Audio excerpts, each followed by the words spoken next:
Welcome to the DMF. I am your host, Justin Yachts, and today my special guest is Joe Barbagallo. He is the founder of Barbhouse Productions, and this is part one. Enjoy. Okay, I have a special guest with me today. I have producer Joe Barbagallo. How are you doing, sir? Good, Justin. How are you doing? Thank you I'm for doing having me on well. here. Yeah, I really appreciate it. No, this is great. So first thing, I'm curious. I saw that you were born in California, but it looks like from my research that you grew up in Connecticut. Yeah, no, I never grew up in California. I grew up in New Britain, Connecticut. We call it hard hit in New Britain. Yeah, it's a small little city. When I was growing up, my parents are immigrants from Italy, and Mm, there's a lot of Polish and Italian culture there, and they had factories back then. And one of them was Stanley Works, was the big one, which they made mm. the Stanley tools, Yeah, and that was the biggest factory. So yeah, they just congregated there, and that's where I grew up. cool, cool. So yeah, it's funny when I was looking at you, I something told me, like my intuition was like, I have a feeling he's a Connecticut guy. There's Yeah, something about it. It's just like I kind of just know a Connecticut guy from a New York guy from a New Jersey guy. I guess it's from being in New York. You're just kind of like, you just know. yeah, you were right on then. Yep. It's Yeah. funny because people do ask me if whenever I go to another state, South, or they're like, "Are you from Boston? Are you from New York?" They'll say that I have that accent, and then or Yeah. it's in the middle of both. But I guess because I am in the middle of Yeah. Boston and New York, so I But yeah, sound like I'm supposed to. it was just like something that told me. I was like, he strikes me as Connecticut guy. Something Yeah. about it, you know? Were you always interested in film? Yeah, it was. As a little boy, I used to like to.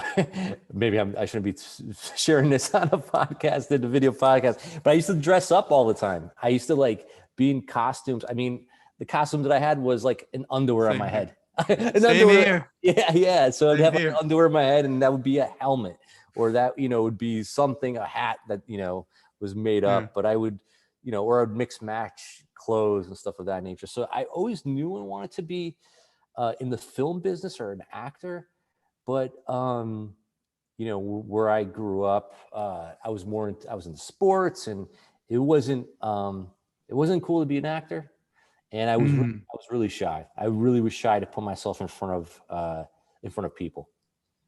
Huh. Yeah. Interesting. So what led you to acting then? How did it? It's really interesting. So I first uh, got into acting. So I'm in Connecticut, and I didn't do it till college. I took a college elective course, and this lady, I think it was theater or something of that nature, and she just kind of pushed me a little bit to like, hey, why don't you read in front of the class? I was so shy I couldn't even read in front of the class, like even a paper. Yeah. Um, so what I did after I graduated college, I got a job, and I told the job that I was going to school. Never told them that I was going to acting school. Yeah. So I would take the train, mind you, I didn't really know anything about New York. Like I did, right? Like I loved the Yankees. I would go every once in a while, but like never by myself. So I took a train to New York. Found this acting class online, paid for it, and literally the first time I went to New York, you know, it was like I'm gonna make something up, like uh, 78 West 35th, right? Yeah. I'm on I'm on 70th Street looking for. I was just looking for just different numbers. So my first acting class that I didn't go, and I just missed it. I literally went to New York for 2 hours. It took me 2 hours to get there. Tried to find a place, couldn't find it. Went back, emailed them, and I said, "Hey, sorry I missed your first class. How do you get there?"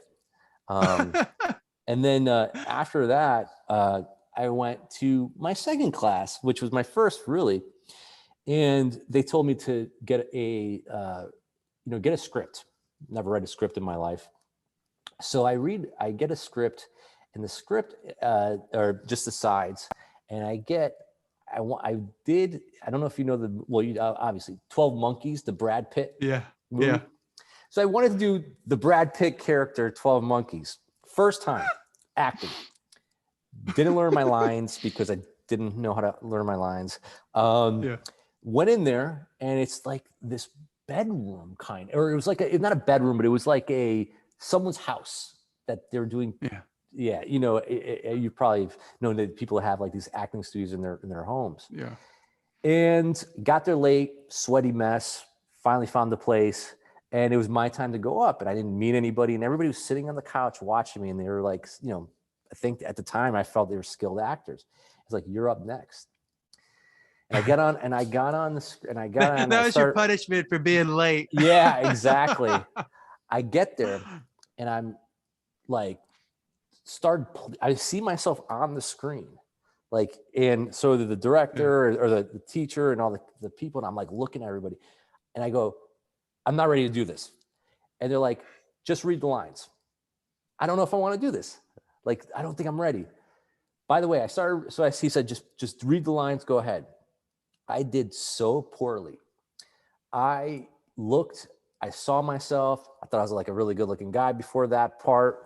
Saw myself. I'm like, oh my God, I'm the ugliest person in the world. I look terrible. I thought I was a movie star looks. No, not that. Looking at people really feeling bad for me, how bad I was bombing. And, I got on the train. Mind you, I bought 4 acting classes, got on the train, said, I'm never doing this again. Missed that 3rd class. I'm like, I'm not coming. I'm not going. And long story short, it's really crazy how it happened. I had a friend of a friend that was an acting teacher for kids. Nobody I knew did acting. Mind you, I wasn't telling anybody I was acting.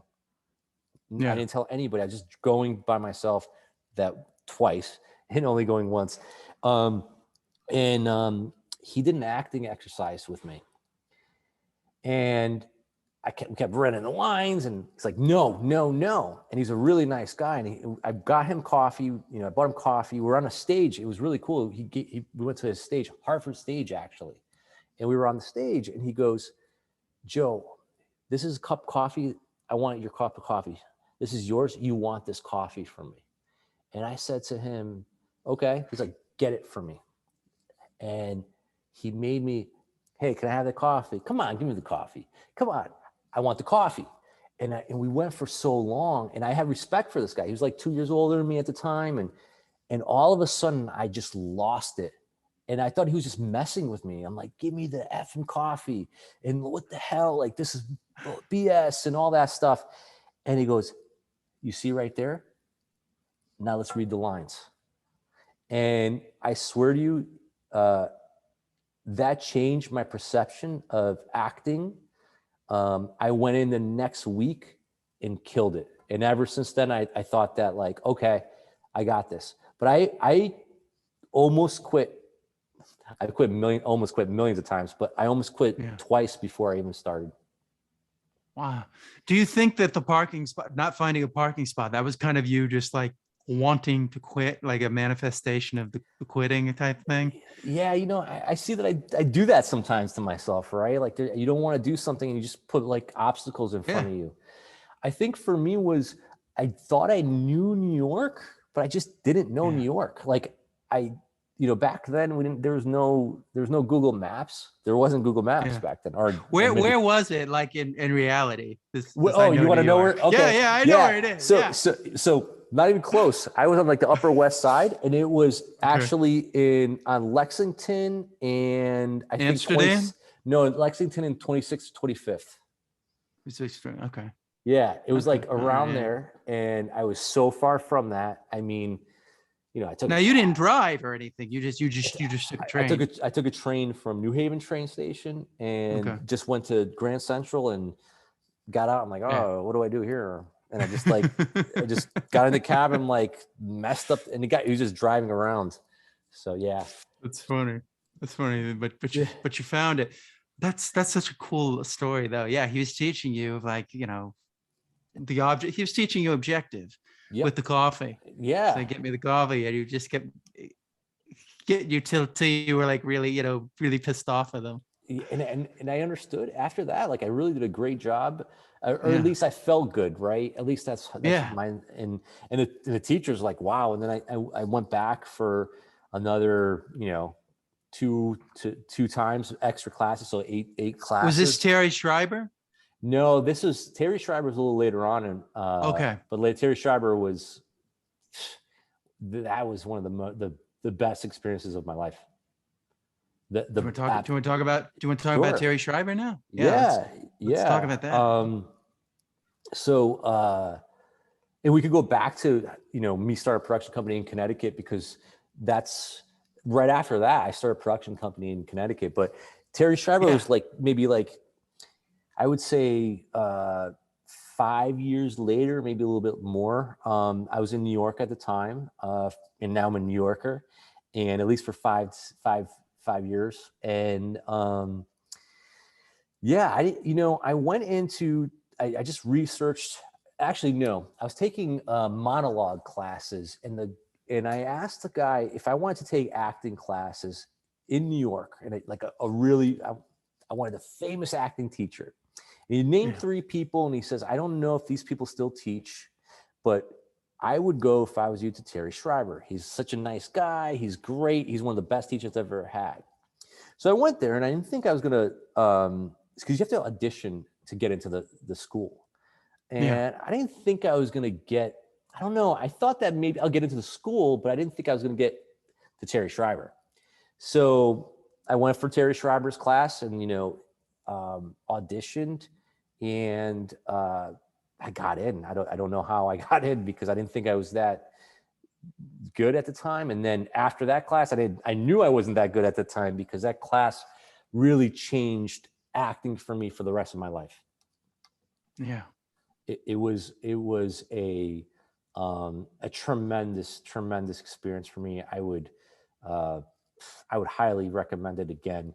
It's a very close knit class where there's about 12 of you, and it's like a theater, and every week everybody's on a separate program, and it's because it's for working actors. So one week you might miss it or whatever have you, but it's the curriculum is, you start in one place, and you'll get people coming in and out of there. So everybody's on a curriculum, and you could know everybody's curriculum as you oh, he's doing this, or he's doing that, or she's doing this. And and I'm not naming them because I'm not sure if it's proprietary to them, because they don't talk about it too much, because you have to sign a waiver about everything's really private. It's very real. It's very real, and there's so many different dynamics that he teaches in that class, and I've had some breakthroughs. Is it a class, or is it kind of a school? It's a school. I call it class. It was I think it was, I have to remember if it was 2 days a week or it was 1 day a week, but it was 8 hours. It was 8 hours. Yeah, it was really long, or 5 or 6. It was a long class. It was an all-day affair. So you're doing the grind of school. It was I went to the neighborhood playhouse, and it was nice. it was that 9 to 5 thing, but usually it didn't go up every day, because it was every single day. But yeah, doing 8 hours, you're getting it all in. You're getting it all in. So that's interesting. Yeah. And there's some really and everybody learns differently, and everybody's got some different sensories and techniques that work for them. But Terry always was a master of many different techniques, whatever worked for you. But a lot of them were sensory. Yeah. Cool. Yeah. Cool. What is one of the, what would you say? I know you can't divulge too much, but Sure. what's one thing that was really important that you learned, that you carried with you from Terry Schreiber throughout acting, producing, everything? So there's a lot of it was, for me, was the sensory. the sensory recall. And you know what? That was one of them. But another one was, it was building your character off of some type of animal. That was really interesting to me when, and I sometimes see people doing that, like Heath Ledger in the Joker, right? Like he's always like looking, Yeah. he's like kind of like the lizard, right? And that was really powerful for me because, when you see somebody on the screen, they have a presence. And with that presence, you could tell a lot about what type of person, where they come from. There's a lot of things you could deduct from that. And, our brains are doing that before even a word is spoken. So that was one of the things that I really, body positioning and body, even in everyday life, like, the Superman pose, right? To make yourself feel better and stuff of that nature. So it's this. Exactly. Or put on your hips so I that's something I really took. This. Yeah. You put your hand back, Yeah. But there was one exercise that I remember in that class, man. It was like, I think it was called a private moment, and you go, I remember that. I did that. I did that at Strasbourg. Yeah, where you're in front of everybody and you gotta like pretend like nobody's there. Exactly. And you bring in stuff and I love that. Yeah. That's such a fun thing. It's such a fun thing. But then Terry starts manipulating you, like, to do certain things in the range of emotions. And I'm telling you that, like, I was like, after that session or that class, I think we all went out afterwards because we do that every once in a while. And like, I was still like, my world was turned upside down. I don't know why or how, but like, some things clicked in. I don't know if it was good therapeutic or not. It was like better than any ayahuasca experience or whatever you call those things. Yeah. There you go. Yeah. Do you think it slowed you down some? Absolutely. Do you think it makes you slow down, but also makes you, why do you do these things? Why do I do this? Or you look at your routines and like, why do I have these routines? So I'm very conscious of habits. Yep. The habits that you have, which, people think of habits as a bad thing, but it's not. It's everything about you is almost comprised of habits in some way, shape, or form. You get up, how you do it, even if you just sat and watched TV, that still became a habit. Right. We are ruled by our habit. This great book, Atomic Habits, is one of the best books where it really, looks at the importance of how we can change the habits to suit what we need to do, as opposed to being, kind of a slave to our habits.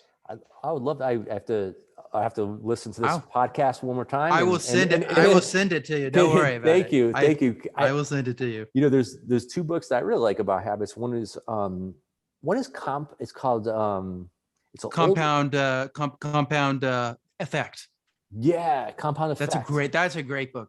Short book, but really, really good stuff. Yeah, I think he was the owner of Success Magazine, I believe, or something like that. Or what was he? I don't know. I think he had something to do with that. And then Atomic Habits is a really good one recently that came out. Yeah, Atomic Habits. Yeah, that's the one I mentioned. Yeah. Atomic Habits. Atomic Habits. That's the one I'm talking about. What did I say?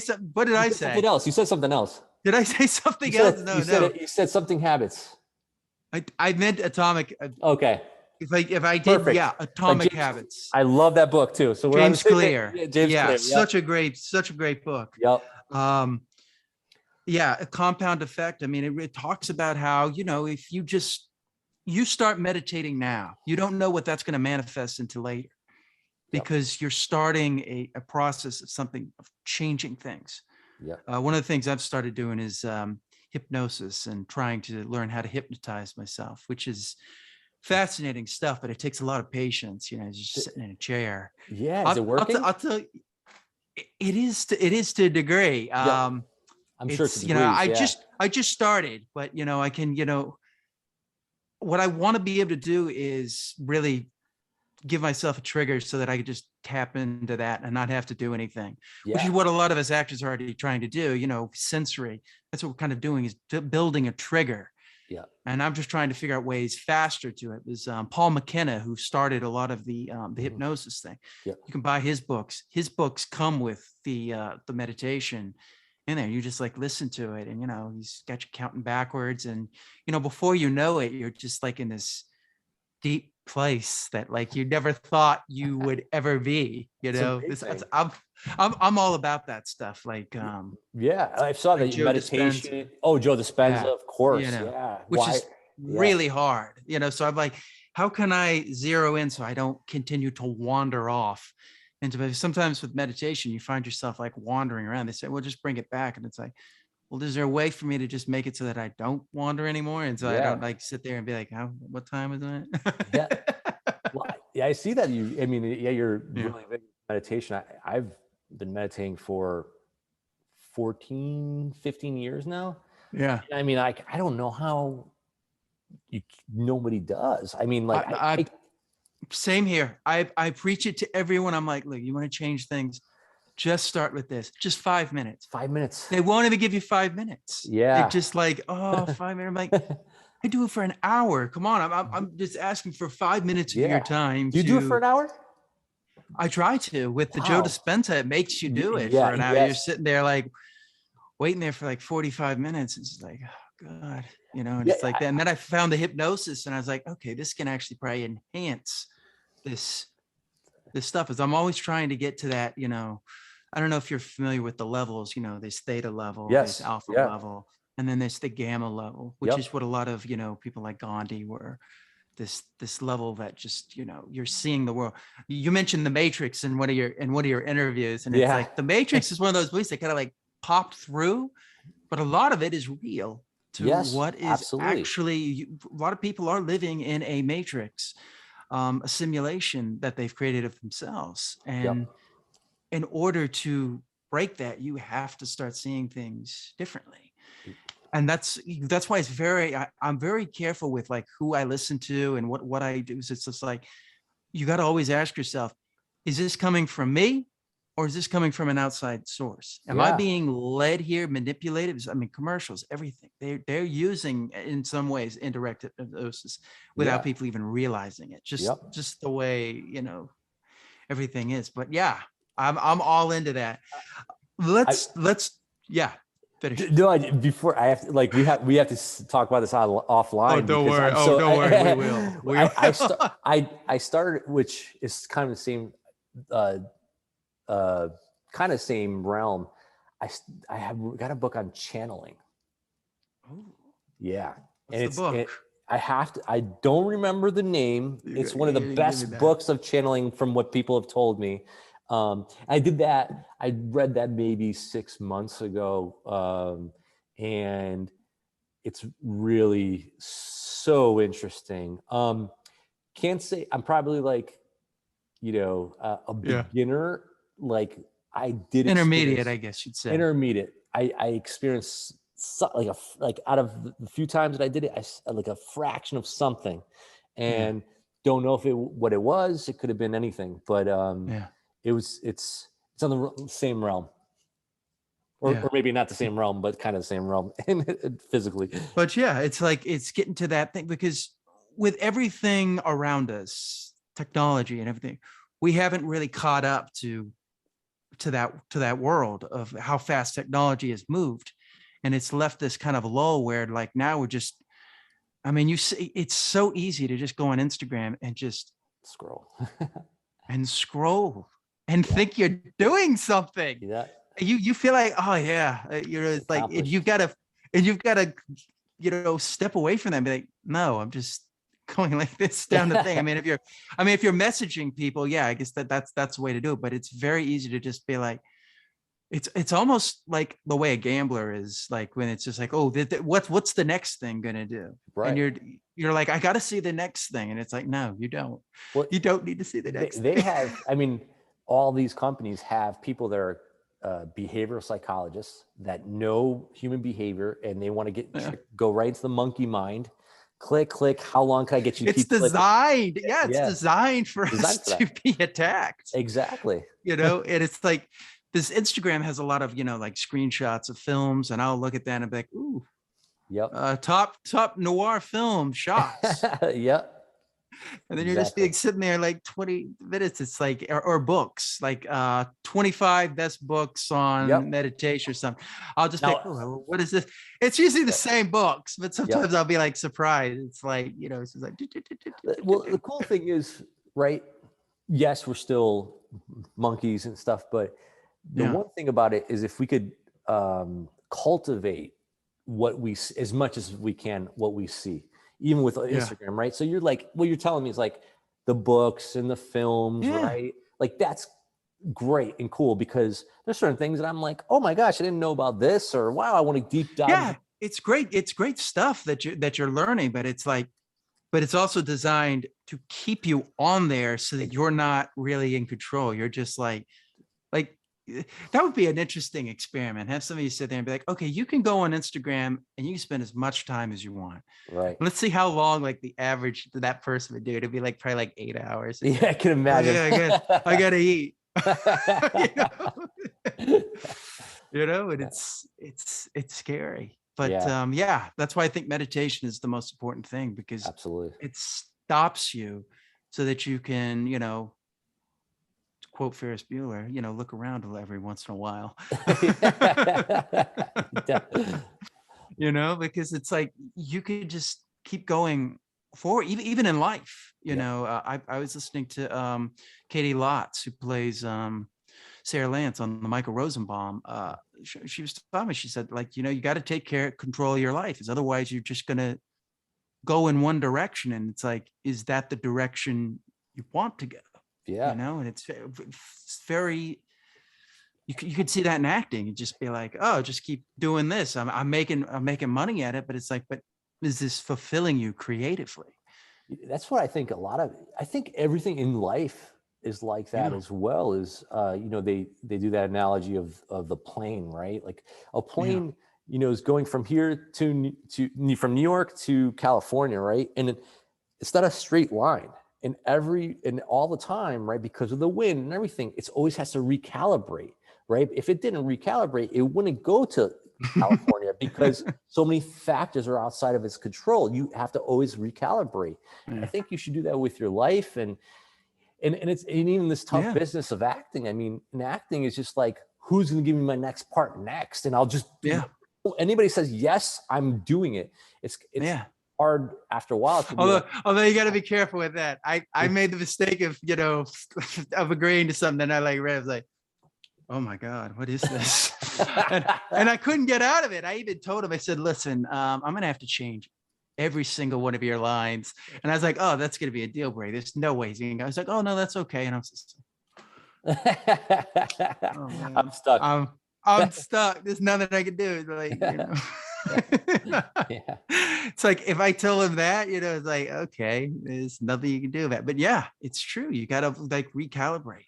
Yep. And I love the analogy of the plane. You're Yep. like, if it just went straight, it would never get there. So Yeah. it just, it Yeah. has to recalibrate. And Yep. that's a great way to look at life. I've never actually heard that Yeah. before. You have That's to. Yeah. actually new.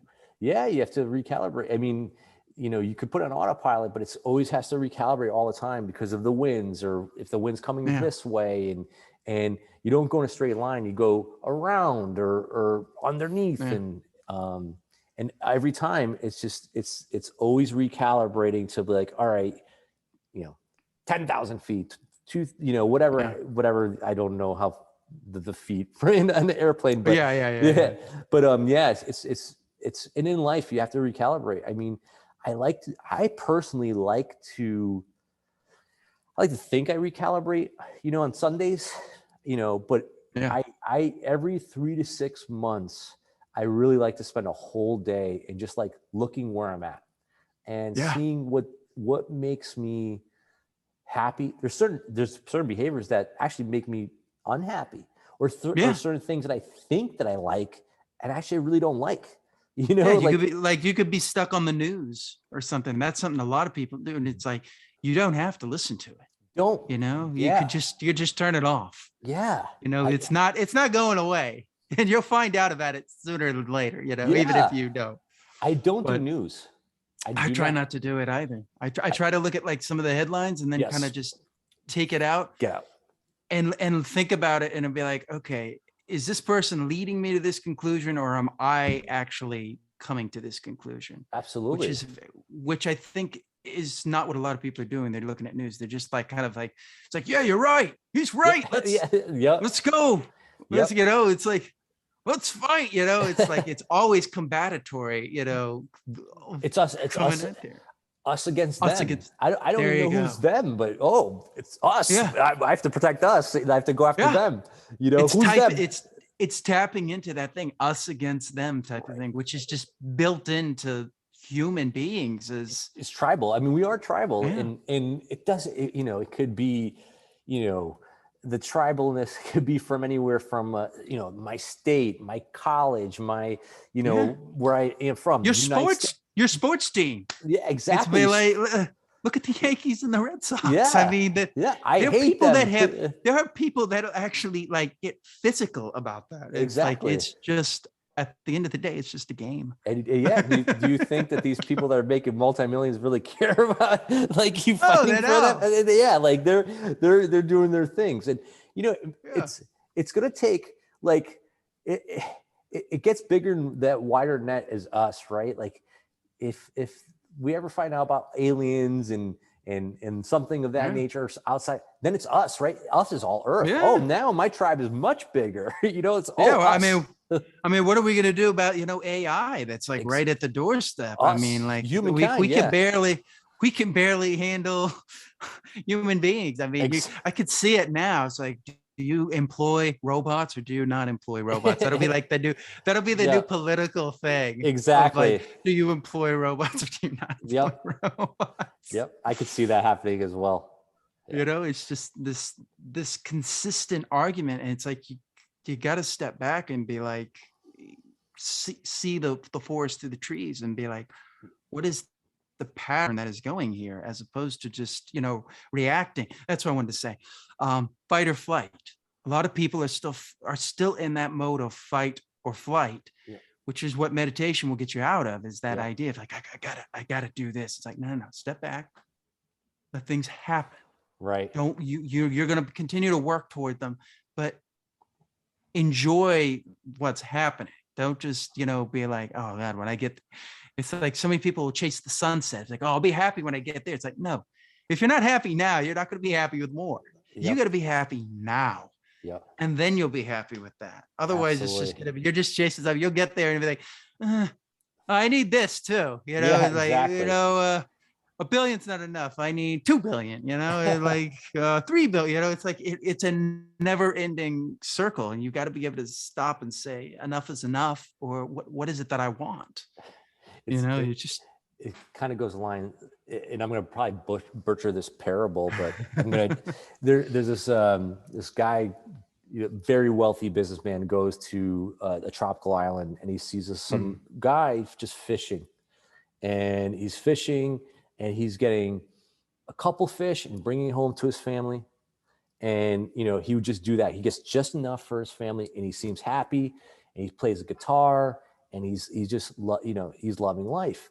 The businessman comes up to him and is like, hey man, like this is, I love what you got here. You got a great life right here, but why don't you hire this person, catch like 20 fish? I could help you, or even more. And then we could buy another boat for you. And then after that, we could buy another boat. And then like 10, 15 years from now, you retire.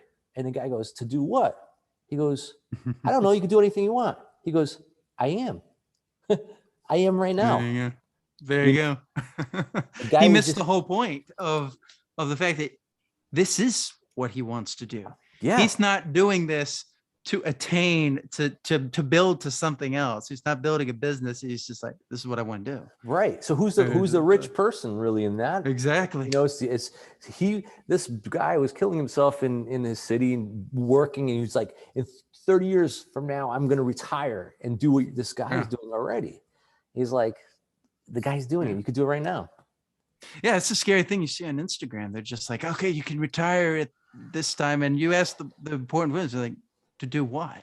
Right. You know? Yeah. It's like, is that what you want? Yeah. Or is that what you think you want? It's like the person who buys a Ferrari, and it's like, do you actually want a Ferrari? You're just buying it because somebody else told you to buy a Ferrari. It's like, it's two different things. It's a the car doesn't symbol, matter. Yeah. And that's fleeting, right? That's, you know, that joy of getting something like that is really fleeting. And I believe that we're going back to that, where, you know, retirement is something that's kind of made up to have people stay in line, right? Something to look forward to later on in life. You know? Absolutely. It's a carrot. It's that golden carrot at the end of it. Oh, come and work hard, and then you can stop. And it's just like my 401 to do what? Yeah. My 401, like, yeah.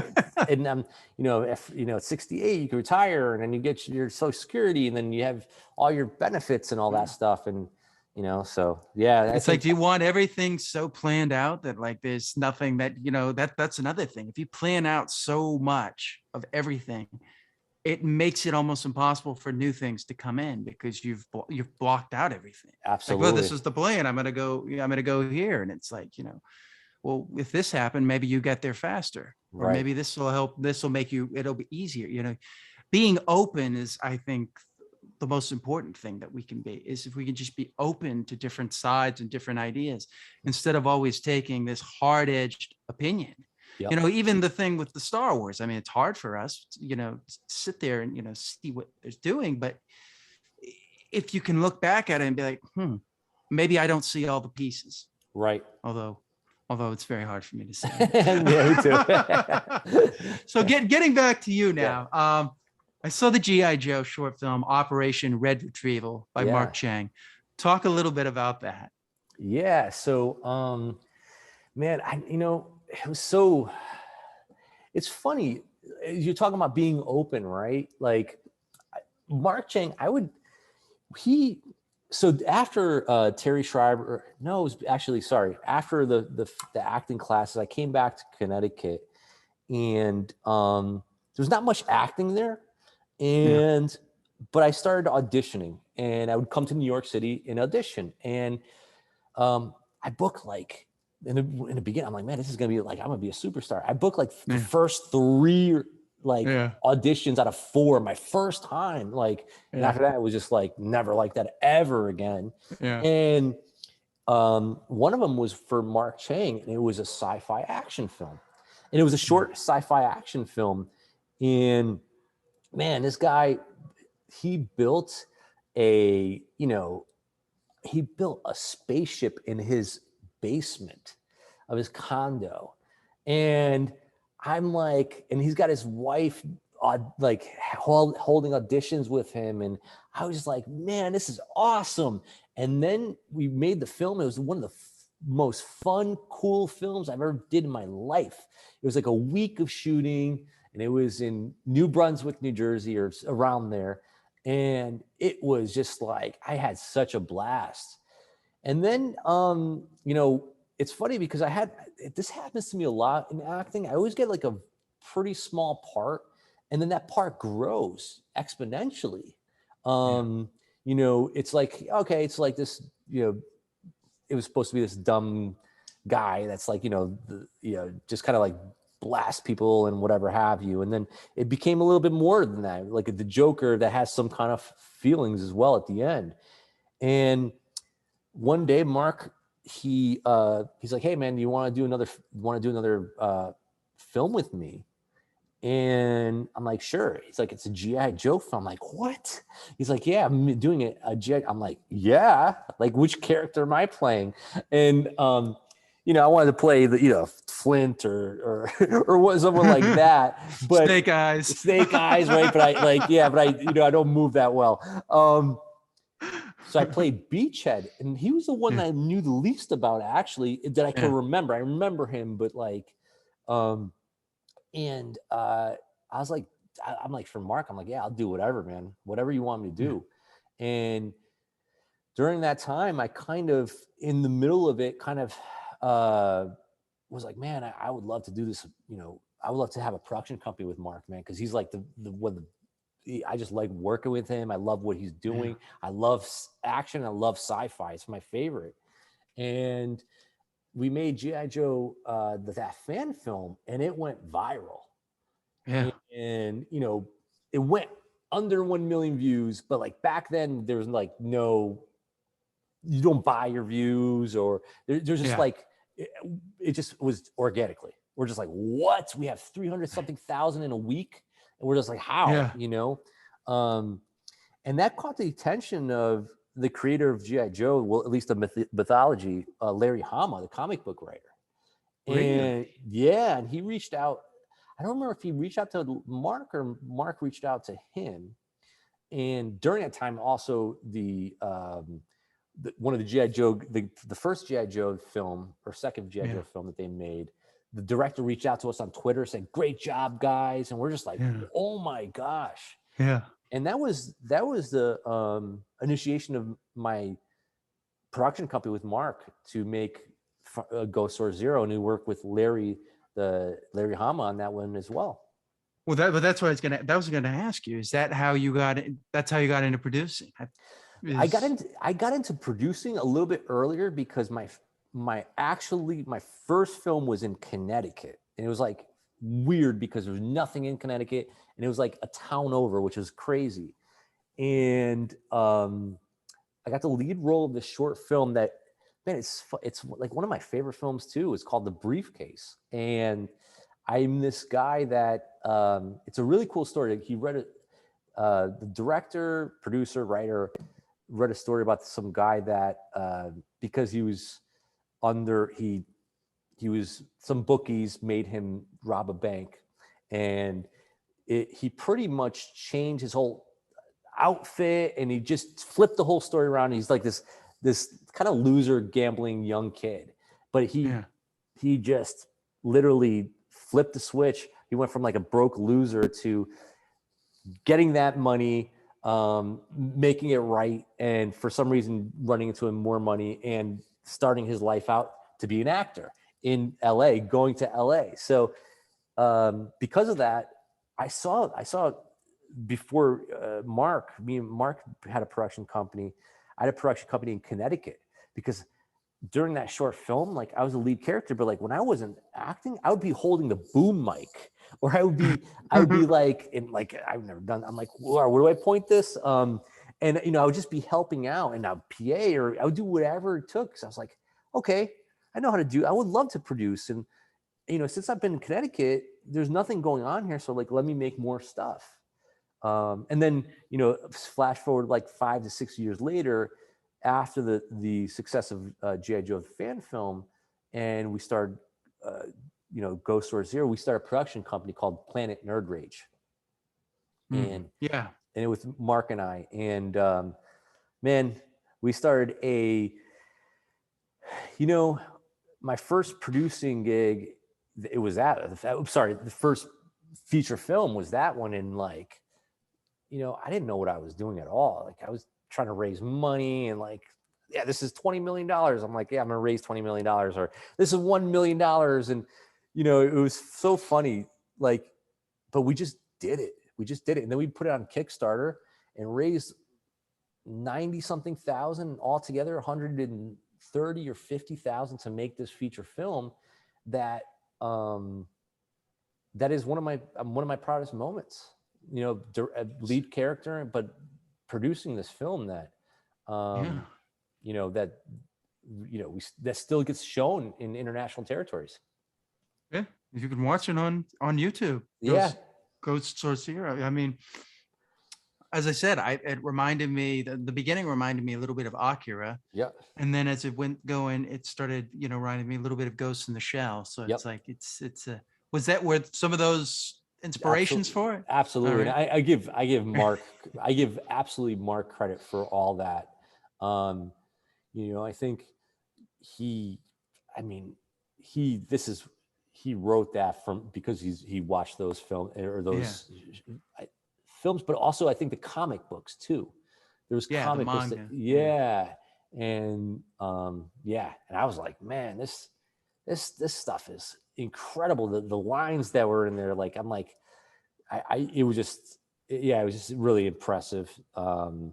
I like the tone you set with it also, that green, like, dystopian feel. Yeah, Yeah. that was all Mark as well. Mark is a genius at the tonal um, aspects of it. And with sci-fi action, man, he was doing stuff 10, 15 years ago, like, that was so hard to do because After Effects was so limited, and all that stuff, like, you really had to do it. Now it's a lot easier. The software is a lot easier to use, Yeah. so you have so many people doing that. But he was doing that all on his own, and self-taught. Yeah. I Yeah, mean, look at deep fakes now. I mean, yeah, it's now almost anybody can do that now. It's kind right, of scary. yeah. It's like, next thing you know, it's like, I didn't say that. Exactly. It'd be the penguin in Batman Returns. I know Yeah. that's not me. It sounds like you. We Yeah. have your voice. It's a scary time we're living in. So that's kind of how you got into producing. That's Yeah. fascinating. Describe to people what a producer is. This is Yeah. something that I think it's misunderstood. Yeah. What would you? How would I describe it? Yeah. How would you describe what would you say? What is a producer? So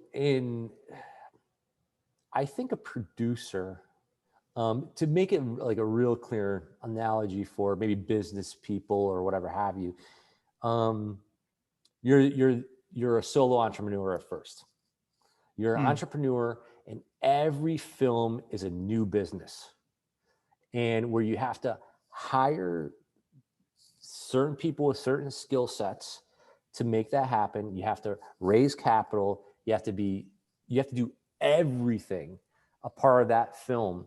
Um, from the money to the creative to the logistics to all that.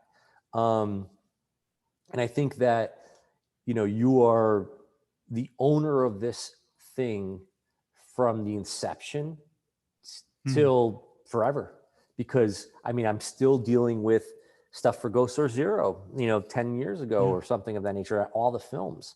So producers really, it's a great terminology. It produces, it makes things happen. Yeah. And, I have a new business partner now that just came from the financial sector. And he's like, well, how do you know which film's going, or how do you know where to focus your attention on, or whatever have you? And I'm like, well, it's kind of gut feel, because it's all about momentum. And then it's like, filmmaking is a collaborative art. It's like, it's not too many art forms that are collaborative. And Yeah. you have something, and people just touch it, and whoever you put in there to make it to touch it, it changes that color or that texture or whatever have you as it goes down the line, from the writer to the actors to the director to the the set designers and everything, and then the editors on top of it. So you have to kind of, you're producing that, you're entrepreneur of all that, making sure it goes all down the assembly line. And in a way, you're running that orchestra. You're the maestro of an orchestra. And you have to just know where to put those pieces together, and what pieces to touch, what pieces to leave alone. Mm, And going back to what I told it's like a gut feel. It's just like, we have 5 films that we're doing, and this one seems like it's the most ready. And, at times I couldn't tell you, he still wants to make a system out of it. Okay, but if we're going to make this one ready, and I'm like, and there might be a system, I just don't know it yet. I just know it's all about momentum, and I know it's about the right partners to get together. yeah. And you can't do it alone. So you like to work as a team. I like to work as a team. I like to work. So when I get a project that I really like, I champion it. And then I try to find how to get that momentum moving, right? Because a lot of this stuff is, all right, you find the project. All right, well, how are we going to pitch this project? Who are the partners of the project? All right, maybe there's no partners. How do I get the actors? How do I get a director? How do I get people interested? How do you get people interested if there's no money yet? There's so many different aspects to it. And you have to have a lot of faith in yourself. You really do. And I guess what you were saying earlier, like you have to be open for opportunities that'll come from, you don't know where they're coming from, but you have to push it forward somehow. I just lost my train of thought. It sounded like it was going to be really good though. Yeah, it was. I know. Like, this is why I write everything down. Yeah. Do you like to be in the room pitching? Yes. Do you like to do, is that one of the highlights for you? The highlights, I wouldn't say that's a highlight for me. I think the highlight for me is when we find that right script, and then like working with the people I really love and enjoy working with, like creatives, and we all like, I really enjoy massaging it, right? Like, okay, I would do this, I would do that. Do you like to be in the writing process as well? Absolutely, I do.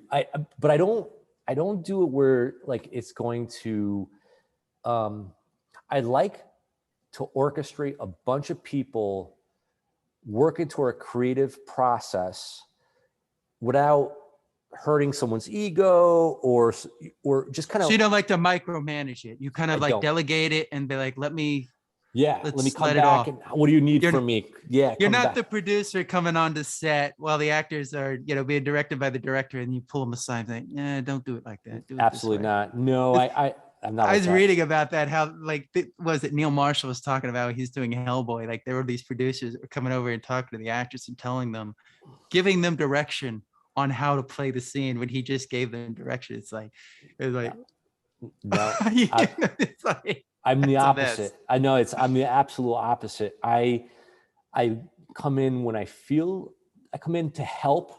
Because after a while, like if the writers are writing and they're flowing and there's two of them, right? And it's hard to like, you got to sync them. You have to, it's like this for me every time when I work with composers too, right? Like at the end of the editing, right? I'm just like working with composers who are like, okay, what do you want here? All right, we want it like this. We're like, and then we're just kind of sitting there like, all right, let's have another meeting. And we're like, come back to the next meeting. We're like, all right, what are we doing here? And we're for like 3 or 4 times, we don't know what we're doing. We're trying to get in sync. And then after that 4th or 5th, maybe 4th time, then we're all in sync. Like, oh my God, this is amazing. I love this. We're coming together. Like, I can't play the instruments for you. I can't do any of that for you, but I'm trying to get you. It's hard to like, that's like the hardest thing directing or producing is like, how do I take what's in my head and map it out for you? It's like, I can't, you can't draw it. You can't, it's like, and I want you to make it your own too. I want it to make, exactly. I want your input in what you put into it. Cause I know, if I'm working with the same writers, which I work with one same writer all the time. Although I read somewhere that, in Japan, they've developed the ability to now take your dreams and interpret what is going on in your dreams and actually see it, which is no way. Which is kind of like, that's kind of scary. That's kind of like, oh wow, now they actually can get into our head. That is crazy. I have to look into that too. I'm so interested in that. But sometimes you wish you could do that, because it's just like, okay, I can hear the music, but it's like, how do I interpret it to know it needs to be this? And it's like your hands are coming up and you're just like, you don't know how to say it. It's just like, how do you interpret something that you've seen or that has not ever been seen before to somebody and be like, oh, I get that. And I think that's one of the tricks with producing. What would you say is a misconception about producing that a lot of people have? That it's glamorous. That it's like really, that's like glamorous. It's like you have to get your, and I'm talking about in the indie world, right?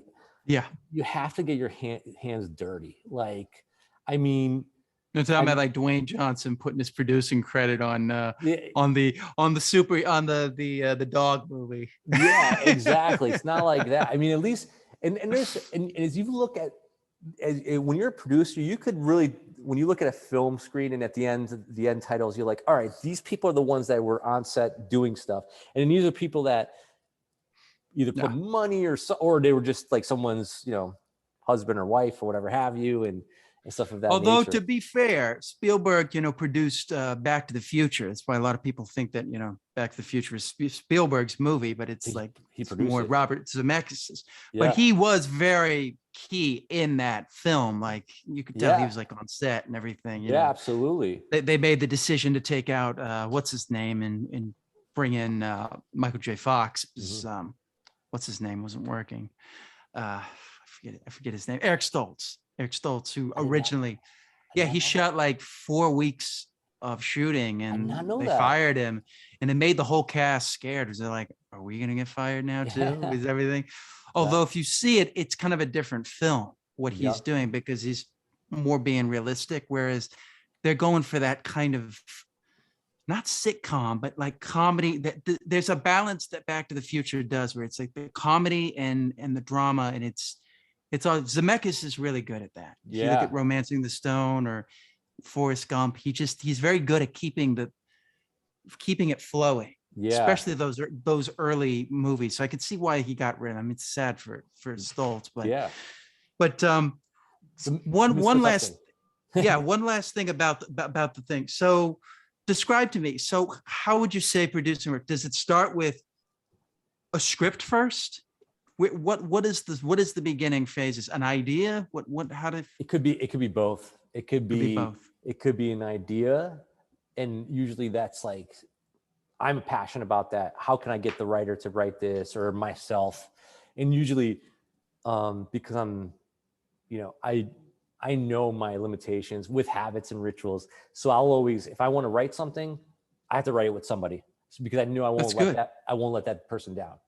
So it's similar to I interviewed, he's a playwright, and he said the same thing. He's like, give me a deadline, something to shoot for, and like you said, the person, something to keep you in check. It's just like, just go off and do it. Finish, come back when it's done. And it's like not gonna 3 years later. 3 years like, I think it's done. What is this? Is this the first draft? we need deadlines. Exactly. What when you were first starting out producing, how did it usually start with? Did it start with the script already, or it started with the script? It usually was the first time. It was either a first time director that I knew and had a script that I really liked, and I was interested in the script and in the first time director, working with that person. Like, for a while, like, I produced stuff with just first time directors. Like, a lot of my films were that, and now it's changing. I see that. Because getting bigger, the production being bigger. So it's usually an idea, but mostly it's a script and it's a person. I really, I have worked with great people, and I've worked with some really terrible people that I will never work with again. And I'm getting better at that, because well, like you said, it's a gut feeling. You don't know what they're gonna be like. I mean, are they gonna show up? Are they gonna be like, are they gonna be Marlon Brando in a box? I'm just not feeling it today, Francis. Let's shoot another day. Yeah, definitely. What do you mean? We got everybody here. We're not shooting another day. Get in there. Yeah. That's gonna be the hardest. That's gonna be hardest for director. Like, you have some big star that's like, actually could be is actually amazing too. And everybody wants to see them, and then they just get to run whatever they get to run the set. They get to do whatever they want. Like Blade Trinity, where Wesley Snipes wouldn't come out of the trailer, and he communicated with David S. Goyer through Post-it notes. Yep. And he would sign them. He would sign them Blade. I think is ridiculous, but I always love that story. It's like, it's like, wow, that must have been just horrible for the actors and everything. It's like, so who's running the show here? Wesley doesn't want to do that. No, the director don't want to do that.